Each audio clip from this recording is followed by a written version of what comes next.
ನಮಸ್ಕಾರ ವೀಕ್ಷಕರೇ. ಜೀವನ ಅಂದ ಮೇಲೆ ಸುಖ ದುಃಖ ಏಳು ಬೀಳುಗಳು ಇದ್ದಿದ್ದೆ.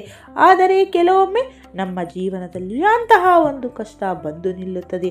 ಆ ಕಷ್ಟ ನಮ್ಮನ್ನು ಸಂಪೂರ್ಣವಾಗಿ ಜರ್ಜರಿತರನ್ನಾಗಿ ಮಾಡಿಬಿಡುತ್ತದೆ.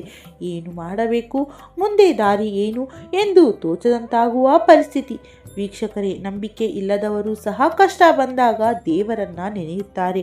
ದೇವರೇ, ಹೇಗಾದರೂ ನನ್ನ ತೊಂದರೆಯಿಂದ ರಕ್ಷಿಸು ಎಂದು ಕೈ ಮುಗಿಯುತ್ತಾರೆ. ಇದು ಸಹಜ. ಆದರೆ ಹಠಾತ್ ಮತ್ತು ಅನಿರೀಕ್ಷಿತ ದೊಡ್ಡ ಸಂಕಟ ಬಂದಾಗ ಎಲ್ಲಕ್ಕಿಂತ ಮೊದಲು ನಮ್ಮನ್ನು ಕಾಪಾಡುವವರು ಯಾರು ಗೊತ್ತೇ? ಅದುವೇ ನಮ್ಮ ಕುಲದೇವತೆ, ನಮ್ಮ ಕುಲದೇವರು. ಕುಲದೇವತೆ ಎಂದರೆ ನಮ್ಮ ಕುಲವನ್ನು ಕಾಯುವ ನಮ್ಮ ಪೂರ್ವಜರಿಂದ ಬಂದ ಶಕ್ತಿ, ನಮ್ಮ ಜೀವಾಳ.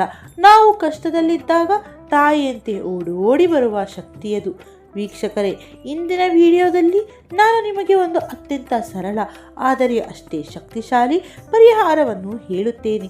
ಒಂದು ಕ್ಷಣದಲ್ಲಿ ಪರ್ವತದಂತಹ ನಿಮ್ಮ ಕಷ್ಟಗಳನ್ನು ಕರಗಿಸುವ, ನಿಮ್ಮ ಮಹಾನ್ ಅಂತ್ಯವಿಲ್ಲದ ಸಂಕಟವನ್ನು ಶೀಘ್ರದಲ್ಲೇ ಕೊನೆಗೊಳಿಸುವ ದಿವ್ಯ ಉಪಾಯವಿದು. ಈ ಪರಿಹಾರವನ್ನು ಕುಲದೇವರ ದೇವಸ್ಥಾನದ ಹುಂಡಿಗೆ ಹಾಕಿ ಪ್ರಾರ್ಥಿಸಿದರೆ ನಿಮ್ಮ ಸಂಕಟವು ಪರಿಹಾರವಾಗಿಯೇ ತೀರುತ್ತದೆ. ಅದು ಹೇಗೆ? ಆ ಒಂದು ಗಂಟು ಯಾವುದು? ಬನ್ನಿ ವಿವರವಾಗಿ ತಿಳಿಯೋಣ. ವೀಕ್ಷಕರೇ, ಈ ಪರಿಹಾರಕ್ಕೆ ಬೇಕಾಗಿರುವುದು ಕೇವಲ ಮುಖ್ಯ 3 ವಸ್ತುಗಳು ಮಾತ್ರ. ಅದನ್ನು ತಿಳಿದುಕೊಳ್ಳುವ ಮೊದಲು ನೀವೇನೇ ನಮ್ಮ ಚಾನಲ್ಗೆ ಸಬ್ಸ್ಕ್ರೈಬ್ ಆಗಿಲ್ಲವೆಂದರೆ ದಯವಿಟ್ಟು ಚಾನಲನ್ನು ಸಬ್ಸ್ಕ್ರೈಬ್ ಮಾಡಿ. ನಿಮ್ಮ ಕುಲದೇವರ ಹೆಸರನ್ನು ಕಮೆಂಟ್ ಬಾಕ್ಸ್ನಲ್ಲಿ ಮರೆಯದೇ ತಿಳಿಸಿ. ಶುದ್ಧ ಬಿಳಿ ಬಟ್ಟೆ ತುಂಡು, ಒಂದು ಚೌಕಾಕಾರದ ಶುದ್ಧವಾದ ಬಿಳಿ ಬಟ್ಟೆಯನ್ನು ತೆಗೆದುಕೊಳ್ಳಿ. ಶುದ್ಧವಾದ ಅರಿಶಿನ, ಇದು ಅತ್ಯಂತ ಮುಖ್ಯ. ಶುದ್ಧವಾದ ಅರಿಶಿನವನ್ನು ತೆಗೆದುಕೊಂಡು ಆ ಬಿಳಿ ಬಟ್ಟೆಯನ್ನು ಅದರಲ್ಲಿ ಅದ್ದಿ. ಆದರೆ ನೆನಪಿಡಿ, ರೆಡಿಮೇಡ್ ಹಳದಿ ಬಟ್ಟೆಯನ್ನು ಬಳಸಬೇಡಿ. ಅರಿಶಿನವು ಗುರು ಭಗವಾನ್ ಅನುಗ್ರಹವನ್ನು ಹೊಂದಿದೆ. ನಾವೇ ಅರಿಶಿನದಲ್ಲಿ ಅದ್ದಿದ ನೆರಳಿನಲ್ಲಿ ಒಣಗಿಸಿದ ಬಟ್ಟೆ ಹೆಚ್ಚು ಶುದ್ಧ ಮತ್ತು ಶಕ್ತಿಯುತವಾಗಿರುತ್ತದೆ. ನೈವೇದ್ಯದ ಹಣ, ಇದು ನಿಮ್ಮ ಶ್ರದ್ಧೆಯ ಸಂಕೇತ. ಕನಿಷ್ಠ 1 ರೂಪಾಯಿಯಿಂದ ಹಿಡಿದು ಗರಿಷ್ಠ ನಿಮ್ಮ ಶಕ್ತಿಗನುಸಾರ. ಆದರೆ ನೆನಪಿಡಿ, ಸಂಖ್ಯೆ ಯಾವಾಗಲೂ ಬೆಸದಲ್ಲಿರಬೇಕು. ಅಂದರೆ 5, 1, 11, 21, 51 ಅಥವಾ 101 ಹೀಗೆ. ಈಗ ಈ ಅರಿಶಿನಲ್ಲಿ ನೆನೆಸಿದ ಒಣಗಿಸಿದ ಹಳದಿ ಬಟ್ಟೆಯೊಳಗೆ ಆ ನೈವೇದ್ಯದ ಹಣವನ್ನು ಹಾಕಿ ಅದನ್ನು ಗಂಟು ಕಟ್ಟಿ. ಇದೇ ನಮ್ಮ ಕುಲದೇವರ ಗಂಟು. ಈ ಗಂಟನ್ನು ಮೊದಲು ನಿಮ್ಮ ಮನೆಯಲ್ಲಿರುವ ಕುಲದೇವರ ಪಾದಗಳ ಬಳಿ ಇಡಿ. ವೀಕ್ಷಕರೇ, ಈಗ ಪ್ರಾರ್ಥನೆ ಮಾಡುವ ವಿಧಾನವನ್ನು ಸರಿಯಾಗಿ ಕೇಳಿ. ಈ ನೈವೇದ್ಯವನ್ನು ಕುಲದೇವರ ಪಾದಗಳಿಗೆ ಇಟ್ಟು ನಿಮ್ಮ ದೊಡ್ಡ ಸಮಸ್ಯೆಯನ್ನು ಮನಸ್ಸಿನಲ್ಲಿ ದೃಢವಾಗಿ ಹೇಳಿ ಭಕ್ತಿಯಿಂದ ಪ್ರಾರ್ಥಿಸಿ. ತಾಯಿಯೇ, ನನ್ನ ಈ ಸಂಕಟವನ್ನು ನೀನು ಪರಿಹರಿಸು. ಸಮಸ್ಯೆಯನ್ನು ಬಗೆಹರಿದ ತಕ್ಷಣ ನಾನು ಈ ನೈವೇದ್ಯದ ಹಣವನ್ನು, ಅಂದರೆ ಮುಡುಪಿನ ಹಣವನ್ನು ನಿನ್ನ ದೇವಾಲಯದ ಹುಂಡಿಗೆ ಹಾಕುತ್ತೇನೆ ಎಂದು ಸಂಕಲ್ಪ ಮಾಡಿ. ವೀಕ್ಷಕರೇ, ಈ ಮೊದಲ ಪರಿಹಾರದ ನಂತರ ವಿಶೇಷವಾಗಿ ತೀವ್ರ ಆರ್ಥಿಕ ಸಂಕಷ್ಟದಲ್ಲಿರುವವರಿಗೆ ಇನ್ನೊಂದು ಮಹಾಶಕ್ತಿಯುತ ಪರಿಹಾರ ಇಲ್ಲಿದೆ.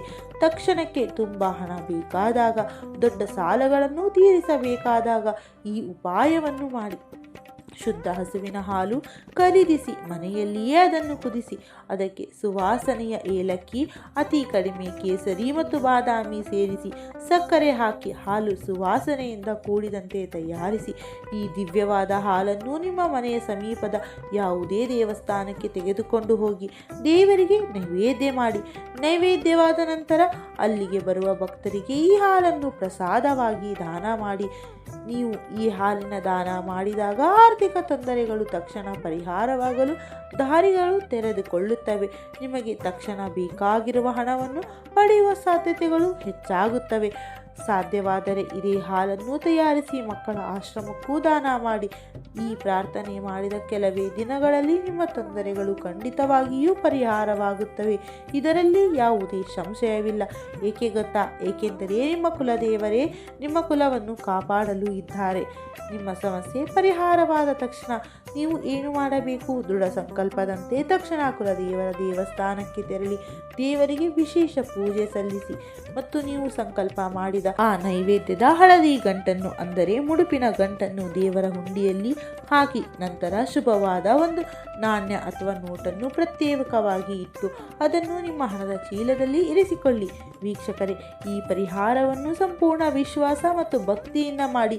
ಯಾವುದೇ ರೀತಿಯ ಸಂಶಯ ಬೇಡ. ಕುಲದೇವತೆ ನಮ್ಮನ್ನು ಕೈ ಬಿಡುವುದಿಲ್ಲ. ಈ ಪರಿಹಾರ ಖಂಡಿತವಾಗಿಯೂ ನಿಮಗೆ ಕೆಲಸ ಮಾಡುತ್ತದೆ. ನಿಮ್ಮ ಕಷ್ಟ ಕರಗುವವರೆಗೂ ಈ ಪರಿಹಾರವನ್ನು ನಂಬಿಕೆಯಿಂದ ಮಾಡಿ. ಈ ದಿವ್ಯ ಪರಿಹಾರದ ಮಾಹಿತಿ ನಿಮಗೆ ಉಪಯುಕ್ತವಾಗಿದ್ದರೆ ದಯವಿಟ್ಟು ಈ ವಿಡಿಯೋಗೆ ಲೈಕ್ ಮಾಡಿ, ನಿಮ್ಮ ಸ್ನೇಹಿತರೊಂದಿಗೆ ಮತ್ತು ಬಂಧು ಬಳಗದವರೊಂದಿಗೆ ಹಂಚಿಕೊಳ್ಳಿ. ಇಂತಹ ಇನ್ನಷ್ಟು ಶ್ರೇಷ್ಠ ಮಾಹಿತಿಗಳಿಗಾಗಿ ನಮ್ಮ ಚಾನಲನ್ನು ಸಬ್ಸ್ಕ್ರೈಬ್ ಮಾಡಲು ಮರೆಯದಿರಿ. ಎಲ್ಲರಿಗೂ ಶುಭವಾಗಲಿ. ಓಂ ನಮಃ ಶಿವಾಯ.